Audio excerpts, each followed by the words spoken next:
आज के इस वीडियो में हम देखेंगे जीके से संबंधित महत्वपूर्ण प्रश्न, जिसमें मैंने 35 क्वेश्चन लिए हैं जो आरआरबी, एनटीपीसी और ग्रुप डी में पूछे गए हैं। और इस वीडियो का जो पीडीएफ लिंक है आपको डिस्क्रिप्शन बॉक्स में मिल जाएगा। तो वीडियो को हम शुरू करते, लेट्स स्टार्ट द वीडियो। तो क्वेश्चंस को देखते हैं। क्वेश्चन नंबर 1, पृथ्वी के आवरण में गैसों के साथ मिश्रित पिघले पदार्थ को कहा जाता है। तो पृथ्वी के आवरण में गैसों के साथ मिश्रित पिघले पदार्थ को क्या कहा जाता है? तो मैग्मा कहा जाता है। तो आंसर क्या होगा यहाँ पे? D, magma. मैग्मा को लावा भी कहा जाता है। क्वेश्चन नंबर 2, भूकंप के दौरान कौन सी तरंगे उत्पन्न होती हैं? तो भूकंप के दौरान जो है कौन सी तरंगे उत्पन्न होती हैं? तो भूकंपीय तरंगे जो है उत्पन्न होती है भूकंप के दौरान। तो आंसर क्या होगा यहाँ पे? बी, भूकंपीय तरंगे। क्वेश्चन नंबर 3, निम्नलिखित प्राकृतिक घटनाओं में से कौन सी घटना भूकंप का कारण बनती है? तो प्राकृतिक घटनाओं में कौन सी घटना जो है भूकंप का कारण बनती है? तो ज्वालामुखी विस्फोट बनती है। तो आंसर क्या होगा यहाँ पे? बी, ज्वालामुखी विस्फोट। क्वेश्चन नंबर 4, जिस तरह बैरोमीटर दाब से संबंधित है ठीक उसी तरह सिस्मोग्राफ से संबंधित है। तो जिस तरह बैरोमीटर जो है दाब से संबंधित है तो उसी तरह जो है सिस्मोग्राफ किससे संबंधित है? तो भूकंप से संबंधित है। तो आंसर क्या होगा यहाँ पे? ए, भूकंप। सिस्मोग्राफ से जो है भूकंप मापा जाता है। यहाँ पे जो है मैंने कुछ वैज्ञानिक उपकरण लिए जिनके क्या काम है। तो बैरोमीटर का क्या काम है? वायु दाब को मापने का एक यंत्र है। सिस्मोग्राफ क्या है? तो इसे भूकंप मापने का एक यंत्र है। पायरोमीटर क्या है? ये उच्च तापमान को मापने का एक उपकरण है। और मैनोमीटर क्या है? गैस के दाब को मापने का एक उपकरण है। और फेदोमीटर क्या है?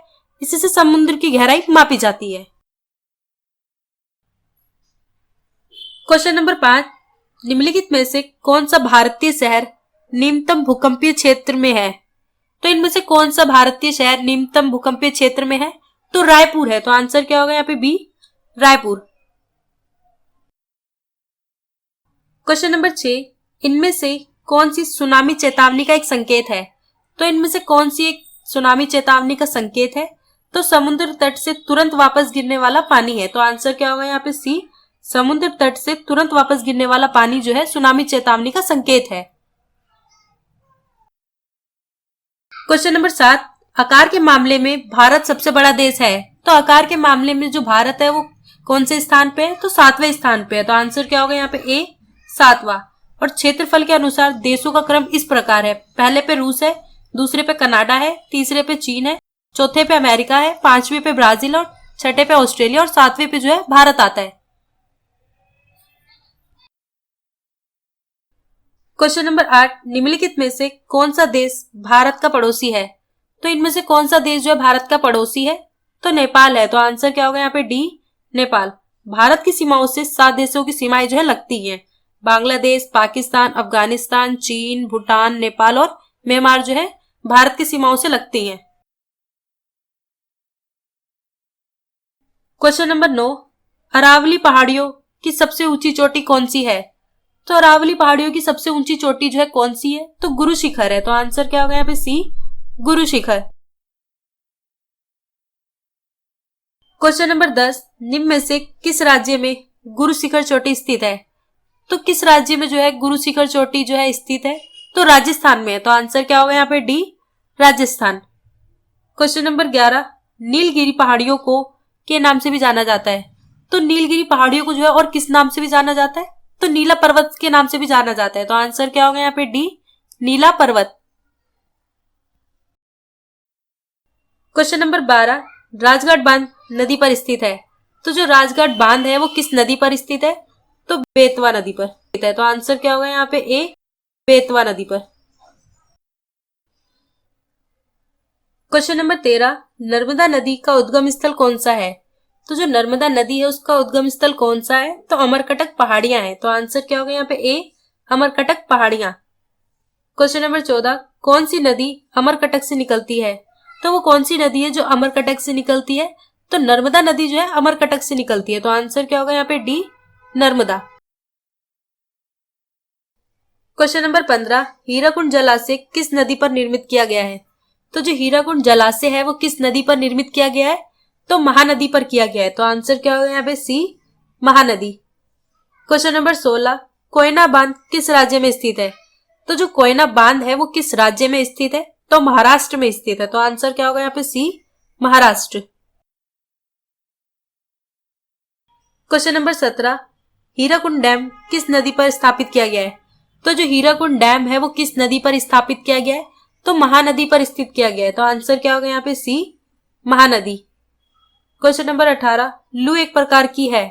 तो जो लू है वो क्या है एक प्रकार का? तो उष्म लहर है। तो आंसर क्या होगा यहाँ पे? सी, एक उष्म लहर। क्वेश्चन नंबर 19, भारत में सर्दियों के दौरान से आने वाली हवाएं शीतलहर का कारण बनती हैं। तो भारत में सर्दियों के दौरान आने वाली हवाएं शीतलहर का कारण बनती है। तो किसका कारण बनती है? तो हिमालय का कारण बनती है। तो आंसर क्या होगा यहाँ पे? बी, हिमालय। क्वेश्चन नंबर 20, काली मिट्टी के लिए सर्वाधिक उपयुक्त नकदी फसल कौन सी है? तो काली मिट्टी के लिए सर्वाधिक उपयुक्त नकदी फसल जो है वो कौन सी है? तो कपास है। तो आंसर क्या होगा यहाँ पे? ए, कपास। क्वेश्चन नंबर 21, भारत में कपास की फसल उगाई जाती है। तो भारत में कपास की फसल जो है किस में उगाई जाती है? तो काली मृदा में उगाई जाती है। तो आंसर क्या होगा यहाँ पे? सी, काली मृदा में। क्वेश्चन नंबर 22, कपास की काली मिट्टी को क्या कहा जाता है? तो कपास की काली मिट्टी को जो है क्या कहा जाता है? तो रेगुर मिट्टी भी कहा जाता है। तो आंसर क्या होगा यहाँ पे? बी, रेगुर मिट्टी। क्वेश्चन नंबर 23, बारिश के तुरंत बाद उत्पन्न हुई मिट्टी की सौंधी खुशबू को क्या कहते हैं? तो बारिश के तुरंत बाद उत्पन्न जो हुई मिट्टी की खुशबू है उसको क्या कहते हैं? तो प्रेंटिचर कहते हैं। तो आंसर क्या होगा यहाँ पे? ए, प्रेंटिचर। क्वेश्चन नंबर 24, मिट्टी को रेगुर भी कहा जाता है। तो किस मिट्टी को जो है रेगुर भी कहा जाता है? तो काली मिट्टी को जो है रेगुर भी कहा जाता है। तो आंसर क्या होगा यहाँ पे? बी, काली मिट्टी। क्वेश्चन नंबर 25, काली मिट्टी को मिट्टी के रूप में भी जाना जाता है। तो काली मिट्टी को और किस नाम के रूप से भी जाना जाता है? तो रेगुर मिट्टी के रूप में भी जाना जाता है। तो आंसर क्या होगा यहाँ पे? सी, रेगुर। क्वेश्चन नंबर 26, लाल मिट्टी पर खेती करना कठिन है क्योंकि? तो लाल मिट्टी पर खेती करना कठिन क्यों है? इसकी जल धारणा क्षमता कम होती है, इसीलिए जो है लाल मिट्टी पर खेती करना कठिन है। तो आंसर क्या होगा यहाँ पे? ए, इसकी जल धारणा क्षमता कम होती है। क्वेश्चन नंबर 27, इनमें से कौन सी सबसे लंबी नदी है जिसका उद्गम स्थल भारत में है? तो वो कौन सी नदी है जिसका उद्गम स्थल भारत में है? तो गंगा का है। तो आंसर क्या होगा यहाँ पे? सी, गंगा। क्वेश्चन नंबर 28, सावित्री नदी में स्थित है। तो जो सावित्री नदी है वो कहां पर स्थित है? तो महाराष्ट्र में स्थित है। तो आंसर क्या होगा यहाँ पे? ए, महाराष्ट्र। क्वेश्चन नंबर 29, इंदिरा गांधी नहर से निकलती है। तो जो इंदिरा गांधी नहर है वो कहां से निकलती है? तो हरिके बांध से निकलती है। तो आंसर क्या होगा यहाँ पे? ए, हरिके बांध से। Question number 30, Pir Panjal railway सुरंग में स्थित है। तो जो पीर पंजाल रेलवे सुरंग है वो कहां पर स्थित है? तो जम्मू कश्मीर में स्थित है। तो आंसर क्या होगा यहाँ पे? D, Jammu Kashmir. Question number 31, Bharat का राष्ट्रीय रेल संग्रहालय स्थित है। तो भारत का राष्ट्रीय रेल संग्रहालय जो कहां पर स्थित है? तो नई दिल्ली में स्थित है। तो आंसर क्या होगा यहाँ पे? ए, नई दिल्ली। क्वेश्चन नंबर 32, भारत के किस राज्य में सर्वाधिक वन क्षेत्र है? तो भारत के किस राज्य में सर्वाधिक वन क्षेत्र है? तो मध्य प्रदेश में जो है सर्वाधिक वन क्षेत्र है। तो आंसर क्या होगा यहाँ पे? B, Madhya Pradesh. Question number 33, Bharat में सर्वाधिक व्यापक वनों के प्रकार कौन से हैं? तो भारत में सर्वाधिक व्यापक वनों के प्रकार कौन से हैं? तो पर्णपाती वन है। तो आंसर क्या होगा यहाँ पे? ए, पर्णपाती वन। क्वेश्चन नंबर 34, ग्रेनाइट किसका उदाहरण है? तो ग्रेनाइट जो है एक किसका उदाहरण है? तो आग्नेय चट्टान का है। तो आंसर क्या होगा यहाँ पे? सी, आग्नेय चट्टान का। क्वेश्चन नंबर 35, भूकंप आने का कारण क्या है? तो भूकंप आने का जो कारण है वो क्या है? तो पृथ्वी की विवर्तनिक प्लेटों की गति के कारण जो है भूकंप आने का कारण बनता है। तो आंसर क्या होगा यहाँ पे? डी, पृथ्वी की विवर्तनिक प्लेटों की गति के कारण।